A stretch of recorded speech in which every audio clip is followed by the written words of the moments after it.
Let me have my Daniel come. If you do not have the handout we passed out last week on the tribulation, we're still working through that. If you have it, keep it. But if you do not have it, Daniel can get one of those to you. As we tried to look at this theme in the scripture, we noted that there are multiple sources of tribulation in this world in which we live, and multiple usages of that term in the scripture. And so sometimes people think that maybe Bible students are making too much of it by trying to use that label tribulation to refer to a particular time period.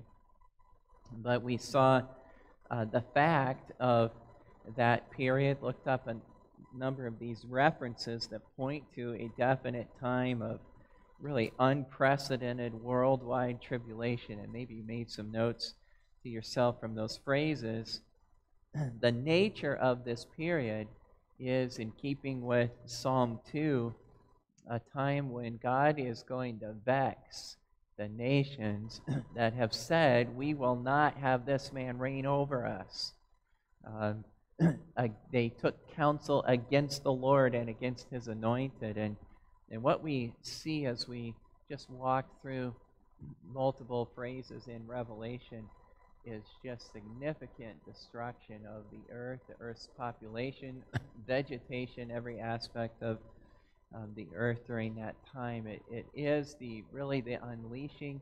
Even people say in Revelation chapter 6, the day of the wrath of the Lamb has come.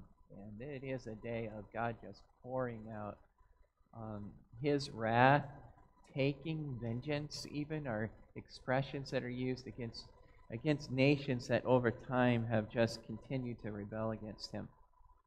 And then today we want to move into this second characteristic of the period, and that is a federated world, or we're talking about a one world government, and we'll add to some of that description. But Daniel chapter 2 is where we read of Nebuchadnezzar dreaming a dream. Verse 31, Daniel starts to interpret it, and he tells him, you saw a great image, brightness was excellent and stood before thee. And then verses 32 and 33 start to talk about this head of gold, and then breast and arms of silver, a belly and thighs of brass, and then legs of iron, with feet of part iron and part clay. And certainly that's quite an unusual image to see in a dream.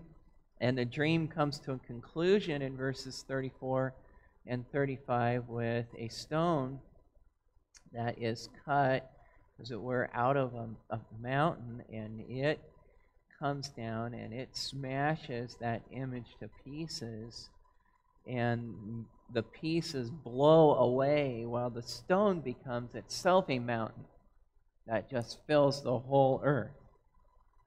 And Daniel then begins to tell Nebuchadnezzar what the significance of that it was. What are those symbols referring to in his dream? And Daniel tells him in beginning in verse 38. Just go to the last phrase. Well, go to the second half of verse 38. He hath given into thy hand, he hath made thee, notice he's saying to Nebuchadnezzar, he's made thee ruler over them all, and thou art the head of what? Okay, so Nebuchadnezzar and his kingdom was the head of gold. And then he tells him that image represents a succession of kingdoms. You can see verse 39, after thee shall arise another kingdom. And then, continuing on, another third kingdom. And verse 40 says, and a fourth kingdom.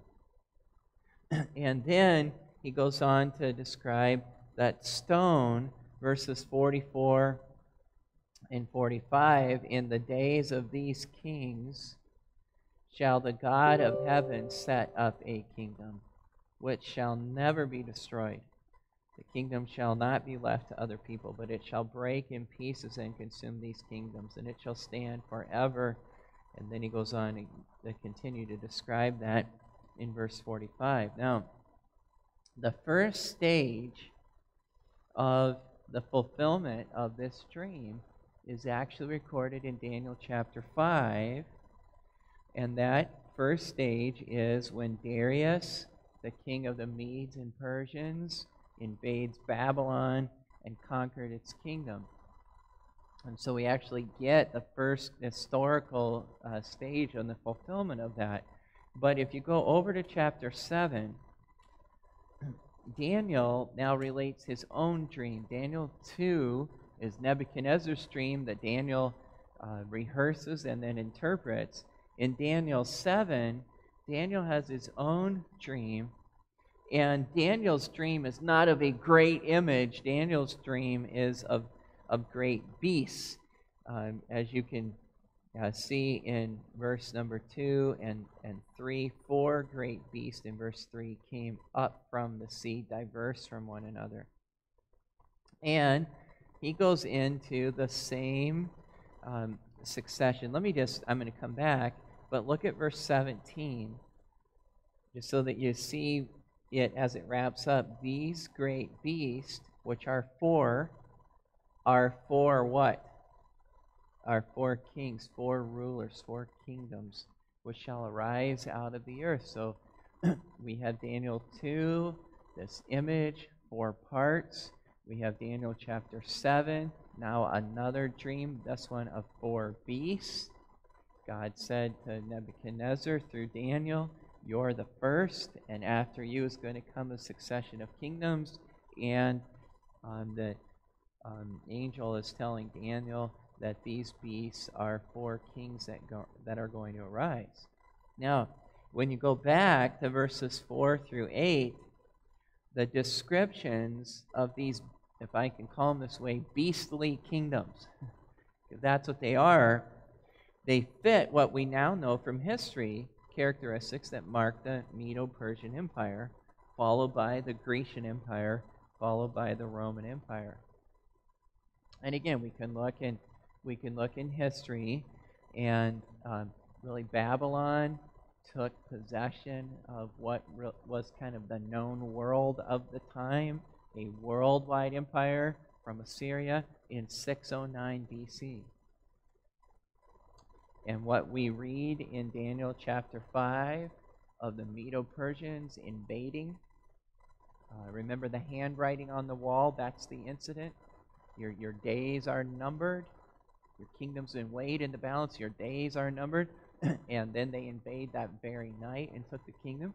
Well, we know that happened from history in 539 BC, Babylon to Persia. And then around 330 BC, we have Persia to Greece. And then from Greece to Rome in the 1st century before Christ. Or we could say that last century before Christ.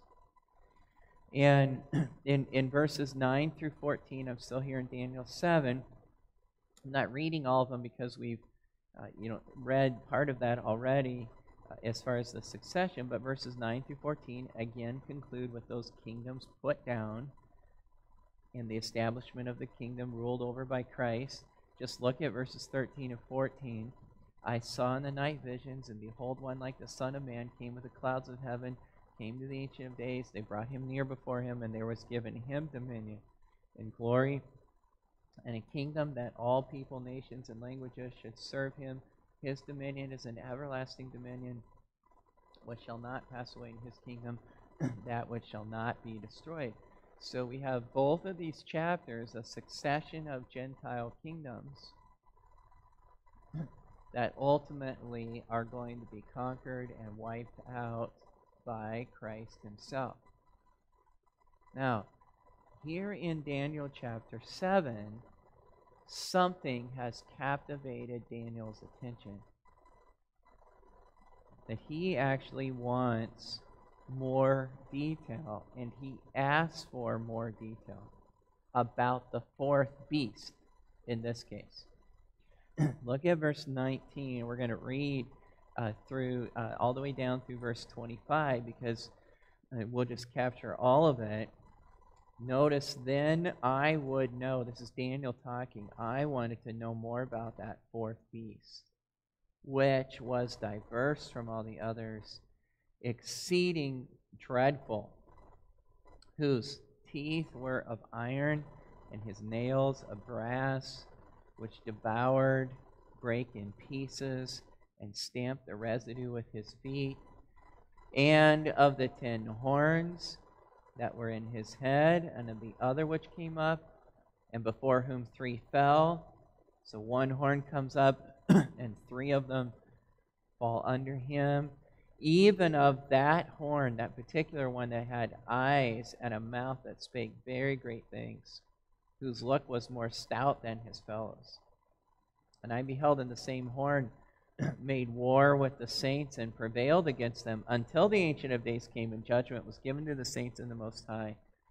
And the time came that the saints possessed the kingdom.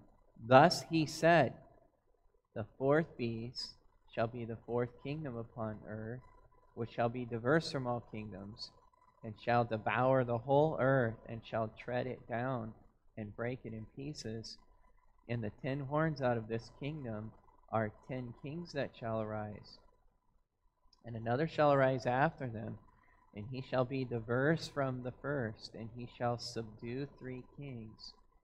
And he shall speak great words against the Most High, and shall wear out the saints of the Most High, and think to change times and laws, and they shall be given into his hand until a time and times and the dividing of time. We'll stop there.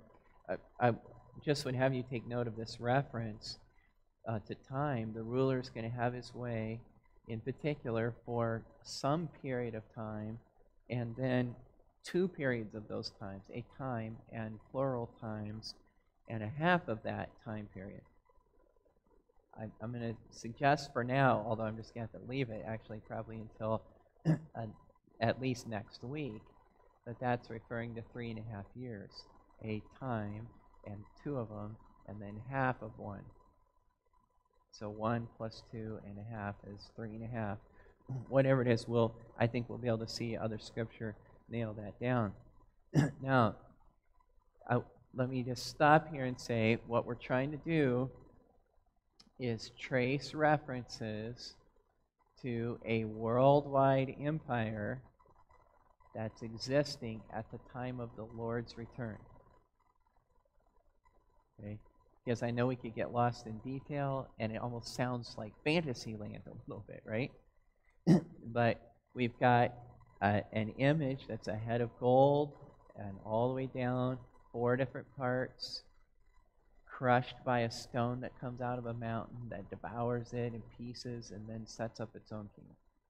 Daniel saying, God, this is what God says. There's a succession of kingdoms, and Christ is the stone, and he devours the others, sets up his own.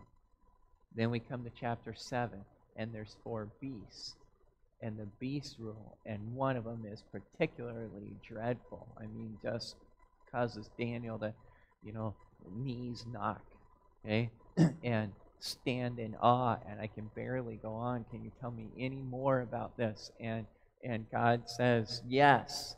I mean, that last beast is the last ruling kingdom, and it is really diverse because it's going to have 10 rulers come out of it, and then one particular ruler, and he's going to be especially fierce, and he's going to be there, and then Christ is going to return.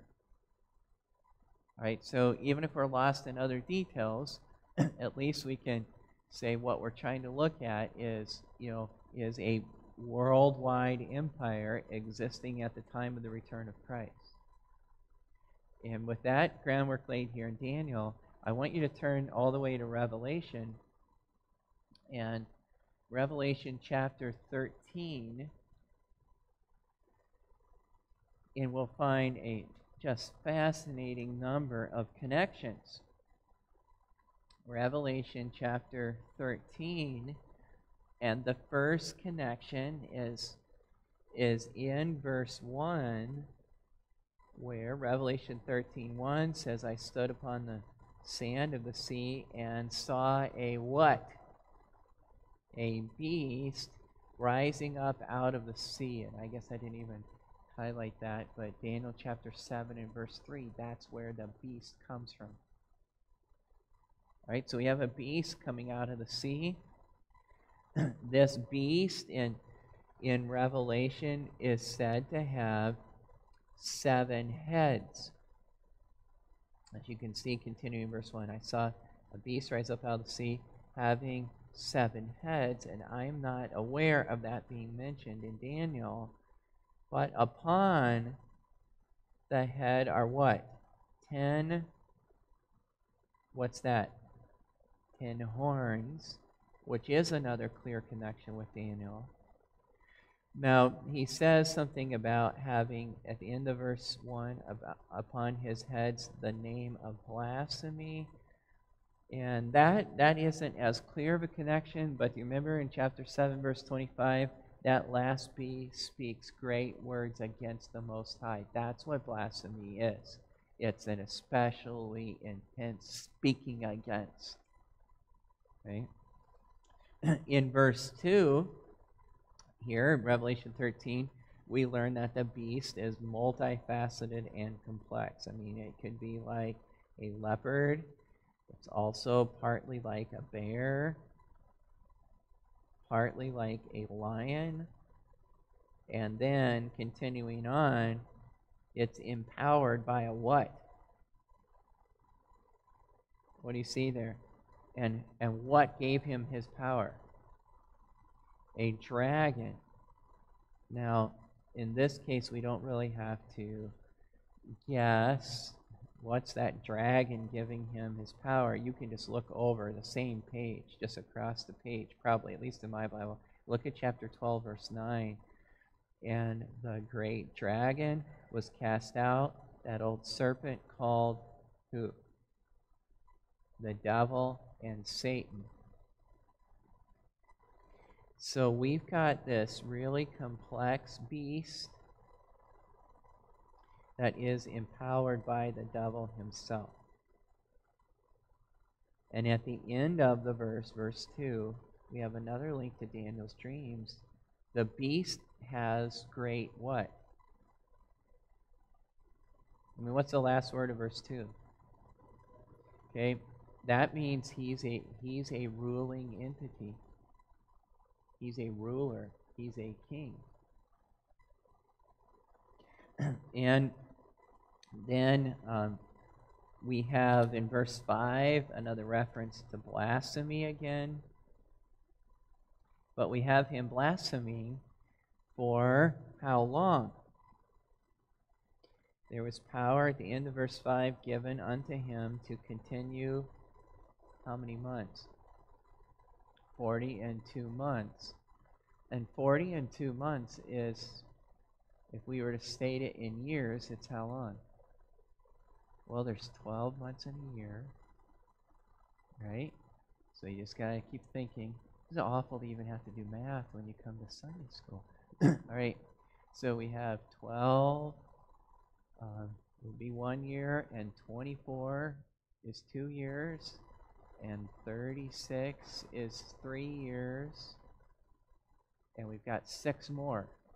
Remember what I said back there? Just kind of, at least, I heard an evangelist say, put that in your hip pocket for right now, and we'll pull it out later, right? But 3.5 years. A time, times, and the dividing of a time, right? We have another connection, and that's primarily what I'm wanting to do. And then before this chapter is finished, that is chapter 13, we have another indication of a one-world economy. Look down in verse 17. I mean, you could go back and read leading up to this, but notice, in that no man might buy or sell save he that had the mark or the name of the beast or the number of his name. So We have this beast, this ruling entity, that is controlling even the whole matter of the financial realm. Okay, he's just got nearly exclusive power and authority. And again, we're going to move to another chapter to see more connections. But I would say that what chapter 13 does a little bit towards the end of Daniel chapter 7 is that it kind of moves us from just a succession of kingdoms to one great diverse kingdom, dreadful at the end, with 10 kings, but then one that puts down 3 others and takes control over the whole thing. We're kind of moving from kingdoms down to one particular ruler over that worldwide kingdom. And again, we'll have to build on that. But turn over to chapter 17. Chapter 17, this chapter opens with a woman who is referred to verse 1 as the great whore or harlot. Later, she's referred to as Babylon the Great, who is a mother of harlots. In verse 3,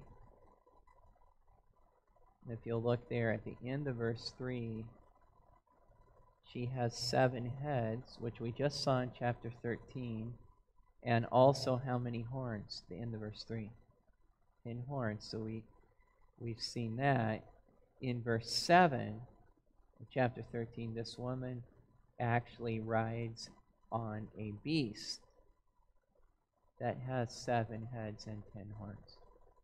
And again, all that's not new. A beast and the 10 horns. Notice in verse 9 an explanation for these symbols. The 7 heads in verse 9 are 7 mountains. On into verse 10, the 7 mountains are kingdoms over which 7 kings rule. It says 5 of those have already come and gone. One which was now in existence at that time. Okay, and some have identified this as the Roman Emperor Domitian himself, who was the ruler at the time that John penned the book of Revelation. And he says another is going to come. But look at verse 12. Those 10 horns represent 10 kings, which are going to rule simultaneously at some point in conjunction with the beast. Okay, so the 10 horns which thou sawest are 10 kings which have received no kingdom as yet. They're future, but receive power as kings 1 hour with the beast. So there's a period of time coming where they're going to rule in conjunction with the beast. And these are going to be overcome by Christ himself. Look at verse 14. These shall make war with the Lamb, and the Lamb shall overcome them. Okay, that just keeps coming up consistently. There is some form of that beastly empire that is again in charge of the world as we know it, that is ruling when Christ returns and puts down all rebellion against him. And we're going to look at one more reference for now. Look at chapter 19 and verse 20. Chapter 19 and verse 20. Notice, and the beast was taken, and with him the false prophet that wrought miracles before him, with which he deceived them that had received the mark of the beast, and them that worshipped his image. These both were cast alive into a lake of fire burning with brimstone. And I've had us turn here in particular to just note there's another reference now which seems to point to the beast as a particular person. All right, now I'll back up to just say all of what we've been seeing in Daniel 2 in that image, with the different precious metals, in particular as we start to move to chapter 7, and there's an exceptional amount of diversity. He says so. I wanted to know more about that. And then we get to Revelation 13, and you're talking about a beast that is complex, again, like a leopard and lion and a bear. And then we can, it's got these heads and horns, and it tells us that there is complexity about it. But when you start to put what we know and can kind of grab hold of and nail down, the beast seems to represent at its broadest level a succession of Gentile kingdoms. Okay, starting with Nebuchadnezzar and continuing to some form of the Roman Empire that is still present at the time of Christ. Okay. It starts with this kind of succession of Gentile kingdoms, but then it starts to narrow down to one last kingdom that is ruled over by 10 kings.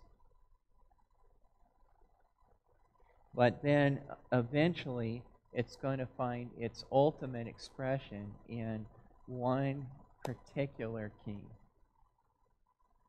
who assumes the leadership of this last human empire. Because there's a day coming when the empires of men are done and Christ alone rules. And this one is put out. Now, let me just, and this may be all I get to do before we move to the next step next week, but let me just mention some of the things that have been going on the last 100 years or so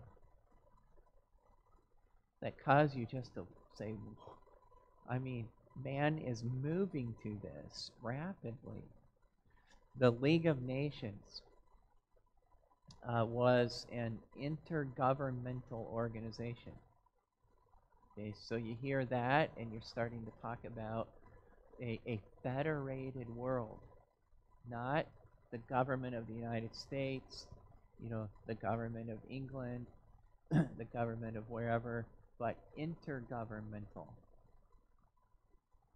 Okay, it was founded on January 10th, 1920. As a result of the Paris Peace Conference that ended the First World War. It was the first international organization whose principal mission was to maintain world peace.